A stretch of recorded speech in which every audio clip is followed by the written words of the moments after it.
কোনো কথাই শোনে না। আমি যে বাপ গুরুত্বই দেই না। না, মন তো মানতেছে না। ফোনটা নিয়ে এসে ইমনের কাছে একটা ফোন দিয়ে দেখি।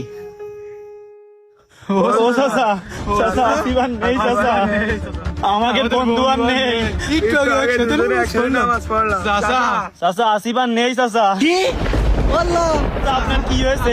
এই পানি নিয়ে আয়, পানি নিয়ে আয়, পানি নিয়ে আয়। এই পানিটা নিয়ে আয়।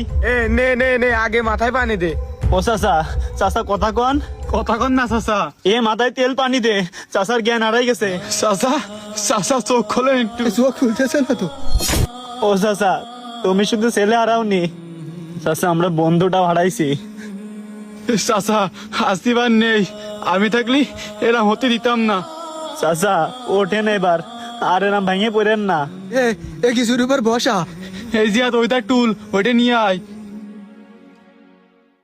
এই ইমন আর মেয়েদের অবস্থা ভালো না, চোখের সামনে দেখেছে তো, ভেঙে পড়েছে অনেক। এই আর হুসাইন তো শুনলাম হসপিটালে ভর্তি। আমাদের কি সুন্দর বন্ধুত্ব, একটা বন্ধু অল্প বয়স হারাই ফেললাম। ও চাচা, কথা কও। আমরাও তো অল্প বয়সে বন্ধু হারাইছি, কষ্ট তো আমাদেরও হচ্ছে।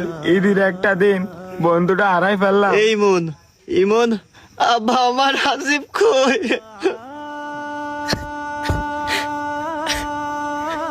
এই ইমন, তোরা মিথ্যে কথা করছিস ক? চাচা শান্ত হন, মিশে কথা কই আমাকে লাভ কি? ও চাচা, চাচা কি ভাবতেছেন রোডে ঘাটে বাইক অ্যাক্সিডেন্টে মারা গেলে আপনি জান্নাতবাসী? গাড়ি ঘোড়া নিয়ে অ্যাক্সিডেন্ট করে রোডে মারা গেলে আপনি জান্নাতবাসী? এই ধারণাটা আপনার একদমই ভুল ভাই। আপনি রোডে ঘাটে বাইক নিয়ে যে তাওয়ালিং করবেন, রাফভাবে গাড়ি চালাবেন, আর আপনি একটা গাড়ির তলে পড়ে মারা গেলে আল্লাহ আপনাকে জান্নাতে নিয়ে যাবে। হ্যাঁ তো সোজা। হ্যাঁ ভাই, কে জান্নাতে যাবে কে জাহান্নামে যাবে এটা আমরা কেউই জানি না, কিন্তু যে ইচ্ছা করে নিজের জীবন দেয়, যে জানে যে এটা করলে আমার জীবন যাইতে পারে, সেই কাজও করে, তার জায়গায় জাহান্নামে ছাড়া জান্নাতে হতে পারে না। বছরের একটা দিন, ঈদের দিন বা অন্য ধর্মের অন্য ধর্মীয় অনুষ্ঠানের দিন, আমাদের যাদের যাদের বাইক আছে আমরা পুরো দিশেহারা হয়ে যাই।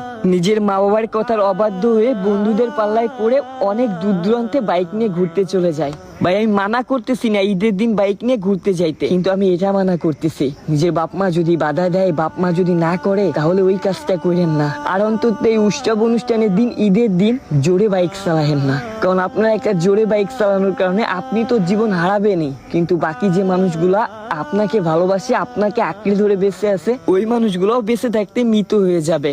ভাই অনেক জোরে বাইক চালায়